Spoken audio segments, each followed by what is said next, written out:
Джек тихо лежал в вольере приюта. Глаза закрыты, уши прижаты, корм в миске не тронут. Собака не подавала признаков жизни. «Сергей Александрович, что делать с Джеком?» Не ест, не ходит, не реагирует на свою кличку. Неужели и правда усыплять придется? София, волонтер приюта «Забота», с тревогой смотрела на стоящего рядом доктора. Нет, для усыпления нет показаний. Джек абсолютно здоров, если не считать атрофированных мышц. Он не агрессивный, психика у него в отличном состоянии. Тогда что с ним? Он же тихо умирает. Это не следствие болезни. Пожилой доктор снял очки и задумался, а потом тихо добавил. Это результат предательства тех, кого он любил, кому служил верой и правдой всю свою жизнь. И что теперь делать? Просто ждать, когда Джек умрет? Медицина здесь бессильна, София. Животным, как и людям, нужна любовь и забота. Только это может спасти нашего Джека. Постояв еще немного около вольера, Сергей Александрович и София пошли продолжать осмотр питомцев. Старый пес так и остался неподвижно лежать, погруженный в свои мысли. У молодых супругов Антона и Миланы родился первенец. Через год, на день рождения сына, Павла купили щенка. По замыслу родителей, он будет расти вместе с их сыном, станет ему верным другом. Щенка назвали Джеком. Так оно и было. Павел и Джек подрастали и были лучшими друзьями. Через год, когда Павлу исполнилось 2 года, Джек превратился в красивую немецкую овчарку. Джека в семье любили, о нем заботились, брали с собой на дачу. И он отвечал своим хозяевам преданностью и верностью. Он считал их своими друзьями, своей семьей. Через несколько лет родился второй ребенок, тоже мальчик, назвали Руслан. Забот у Джека прибавилось. Нужно было караулить малыша, когда тот спал, играть с ним, охранять во время его прогулок с мамой. Но Джеку это нравилось. Он гордился, что ему доверяют маленького человечка. Годы бежали быстро. Павел вырос, подрастал и Руслан. Джек превратился во взрослого матерого пса, который души не чаял в своих друзьях. Однажды Джеку пришлось проститься с Павлом. Парень окончил школу и уехал в другой город. Джек сразу почувствовал отсутствие своего друга. Выезды на дачу стали редкостью, сокращалась длительность прогулок. Ему все чаще приходилось напоминать родителям мальчиков, что нужно выходить гулять. Джек не понимал, что не так. Часами оставаясь один в квартире, он размышлял о том, как изменилось к нему отношение. И не мог понять, почему и за что. Он, как и прежде, был послушным псом, очень любил свою семью. Для него было праздником, когда они все возвращались домой. Джек встречал их радостным лаем, прыгал и носился по комнатам, выражая свою радость. Раньше за такое проявление чувств его никто не ругал, а наоборот. Гладили, и дети бегали вместе с ним. Теперь на него почти не обращали внимания. Он мог целый вечер пролежать в углу комнаты, и никто его не звал и не подходил к нему. А беднее всего, что младший друг Руслан вообще от него отдалился. Он позволял себе кричать на Джека, срывал на нем свое плохое настроение. Особенно часто он вел себя так после ссоры с родителями. Джек пытался разобраться в причине такого к нему отношения. Он ластился к Антону и Милане, но они, лениво проведя рукой по его спине, тут же отталкивали, указывая на его лежанку. Джек старался напроситься в компанию к Руслану, когда тот уходил гулять со своими друзьями, но парень сердито на него кричал и оставлял дома. Джек часами сидел перед закрытой дверью, ожидая, когда Руслан вернется домой. Едва тот заходил в квартиру, Джека охватывала волна радости. Он прыгал вокруг юноши, пытался лизнуть его лицо. Но в ответ слышался сердитый крик, и Руслан закрывался в своей комнате. В такие моменты никто из членов семьи не обращал внимания на поникшего Джека. Никто ни разу не посмотрел ему в глаза, в которых были жгучая тоска, боль и немой вопрос. Почему? За что? Пес, опустив голову, уходил в свой угол, чтобы пролежать там весь вечер и всю ночь до утренней прогулки. Прошло какое-то время, и прогулки в парк, Выезды на дачу совсем прекратились. Антон, Милана и Руслан, соблюдая очередность, выводили Джека на улицу на несколько минут, чтобы тот сделал свои важные дела. А потом расходились по своим делам, забывая о некогда любимом питомце. Вскоре поведение Джека изменилось. Он лежал целыми днями, ни на кого не обращая внимания. Потом вообще перестал подниматься со своего коврика. Дошло до того, что Антон и Руслан стали на руках выносить Джека на улицу для его собачьих дел. Антон проявлял терпение, а вот Руслан начал бунтовать, заявляя, что он не обязан таскать на себе здоровенного пса только потому, что тот не хочет самостоятельно перебирать лапами. «Вы, когда покупали собаку, у меня согласия не спрашивали», — кричал он родителям. «Вот теперь и нянчитесь с ним сами». Часто доходило до того, что Руслан игнорировал поскуливание Джека, просившего вынести его по нужде, и тогда на полу появлялись лужи. Мама, убирая неприятные следы, ругала сына, но тот хлопал дверью и уходил. Однажды, когда в очередной раз Руслан не захотел вынести Джека во двор, и несчастный пес сделал лужу, Милана сильно разозлилась, сказав: «Руслан, у тебя ни совести, ни жалости к несчастному животному нет. Как можно так издеваться?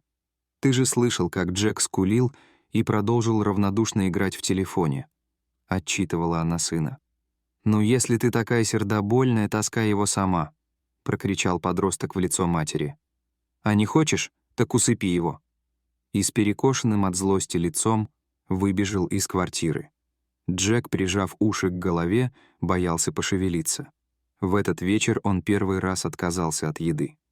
Через несколько дней Антон и Милана решили, что слова их младшего сына не лишены здравого смысла. Джек уже не тот молодой, энергичный пес.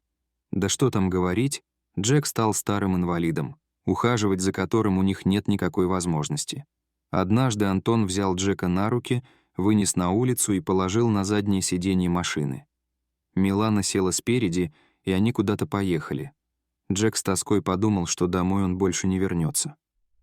Машина припарковалась у ветеринарной клиники. Антон с Джеком на руках и Милана вошли в кабинет врача. Мужчина положил Джека на кушетку и произнес: «Вот, доктор, привезли на усыпление. Зовут Джек, через полгода исполнится 18 лет. Не ходит, стал отказываться от еды. Сергей Александрович, опытный доктор, много повидавший за время медицинской практики, осмотрел пациента и поинтересовался: «Пёс чем-то болен? Когда последний раз были на приеме? Где его медицинская карта?» Антон с Миланой растерянно переглянулись. «Вы нас не поняли», — вступила в разговор Милана. «Мы не знаем, чем болен Джек. Скорее всего, это старость. У нас нет возможности ухаживать за ним. Мы с мужем целый день на работе. Дети на занятиях. Мы привезли, чтобы вы его усыпили. Или как это у вас называется? Вообще-то, чтоб вы знали, усыпление проводится по медицинским показаниям», — строго произнес Сергей Александрович. «А здесь никаких показаний нет». «Мы знаем», — сказал Антон. «Нам администратор уже объяснила. Вот мы оплатили обследование и усыпление». С этими словами Антон положил на стол 2 квитанции. Сергей Александрович был настолько удивлен, что не сразу понял, как на это нужно реагировать. Воспользовавшись его замешательством, Антон и Милана покинули кабинет. Придя в себя, доктор подошел к Джеку и сел рядом с ним на кушетку. «Ну что, дружище, отблагодарили тебя хозяева за верную службу?» Джек на голос Матвея Александровича приоткрыл глаза и тяжело вздохнул. Доктор заметил, как из глаз собаки выкатились слезы. Пёс все понимал и плакал от боли и отчаяния. «Знаешь что, Джек, мы тебя обследуем, а вот усыплять точно не будем». Сергей Александрович ласково потрепал Джека по шее. «Мы с тобой еще поживем». Обследование показало, что Джек абсолютно здоров. Специалисты пришли к выводу, что нынешнее состояние овчарки — следствие психологической травмы. Пёс находился в состоянии депрессии. В тот же день Сергей Александрович позвонил в приют «Забота», с которым ветеринарная клиника тесно сотрудничает, рассказал ситуацию и попросил принять особенного питомца. Через пару часов Джека разместили в вольере приюта. Вокруг было много таких же вольеров, в которых находились собаки всех пород и размеров. Так прошло несколько дней. Джек уже научился по запаху узнавать волонтеров, которые его кормили, убирали в вольере, делали массаж лап. Он равнодушно принимал их заботу, не проявляя никакой реакции. Волонтер София убирала в вольере Джека, когда услышала приветственный голос. «Доброе утро». В двери появился молодой мужчина. «Здравствуйте, Илья Владимирович. Какими судьбами к нам?» «Да вот услышал, что у вас появился новый питомец. Решил познакомиться». Он подошел к Джеку и приветливо произнес: «Доброе утро, Джек. Меня зовут Илья. Предлагаю дружить. Ты как на это смотришь?» Джек даже не посмотрел, ему было абсолютно все равно. Илья Владимирович вмиг стал серьезным. «София, он все время такой некоммуникабельный?» «Да, Илья Владимирович. Джек у нас живет больше недели, но никаких изменений не наблюдаем. Ну, если не считать того, что начал понемногу кушать». «Так это же замечательно. Раз начал кушать, значит, силы будут возвращаться». Илья Владимирович погладил Джека за ушами, и тот посмотрел на него вопросительно, как будто спрашивая, «Чего тебе от меня нужно?» «Знаешь, дорогой мой Джек, а поехали жить ко мне?» «Илья Владимирович», — возмутилась София, «да куда вы его возьмете? Он же совсем не ходит. Джек у нас еще бегать будет». И с этими словами Илья Владимирович подхватил Джека на руки и вынес из вольера. Илья Владимирович Палмар, профессиональный кинолог-зоопсихолог, помимо основной работы занимался передержкой собак. Во дворе его дома находились несколько вольеров, в которых проходили реабилитацию особенные питомцы. Он выхаживал животных, проводил с ними курс реабилитации, занимался и находил хозяев. Вот в такую компанию и попал Джек. Сначала он никак не реагировал на то, что происходит перед вольерами. А там происходило много интересного. Илья Владимирович занимался с животными, учил их выполнять разные команды, играл с ними. Вольер Джека не закрывался, пес мог в любое время присоединиться к веселой компании. Но он только равнодушно смотрел и никак не реагировал. Подождав несколько дней, Илья Владимирович стал заниматься с Джеком индивидуально. Он выносил овчарку на лужайку, поднимал и заставлял стоять на ослабевших ногах. Постепенно Джек стал привыкать к стоячему положению, лапы все дольше удерживали тело, не прогибаясь под его тяжестью. Однажды Илья Владимирович принес Джека к бассейну. «Ну что, дружище, будем учиться плавать», — весело сказал мужчина и вошел в воду, держа на руках собаку. Оказавшись в воде, Джек едва не задохнулся от нахлынувших на него чувств. Откуда-то из глубины памяти всплыло воспоминание. Пикник на берегу озера. Они втроем. Павел, Руслан и он купаются в теплой воде. От этого воспоминания у Джека непроизвольно задвигались лапы, и он поплыл. Илья Владимирович удивленно смотрел на собаку. Джек преобразился, его глаза ожили, в них появился пусть еще слабый, но огонек. «Молодец, Джек, какой ты молодец», — подбодрил овчарку кинолог и поплыл рядом с ним. В этот день Джек долго не мог уснуть.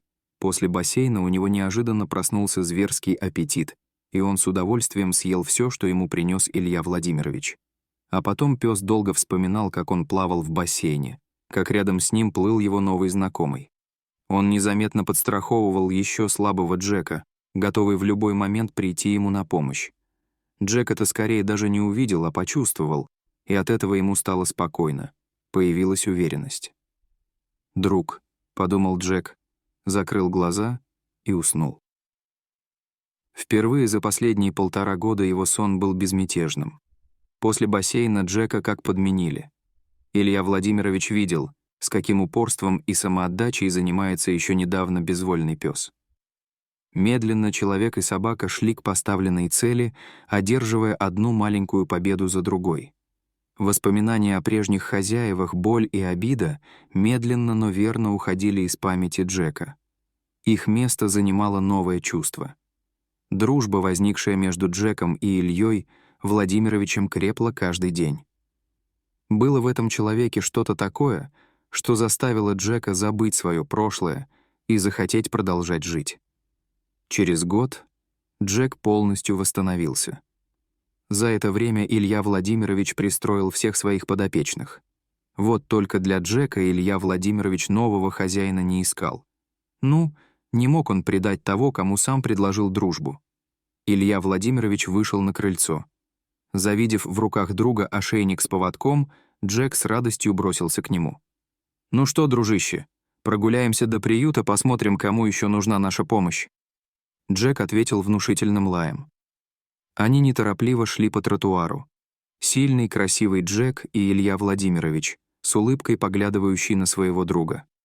Окружающим, глядя на них со стороны, казалось, что они вместе всю жизнь, и только эти двое знали, что этой жизнью стал минувший год. Дорогие зрители, что вы думаете об этой истории? Расскажите, пожалуйста, в комментариях. А если вам понравилось это видео, то ставьте лайк и подписывайтесь на наш канал. До свидания.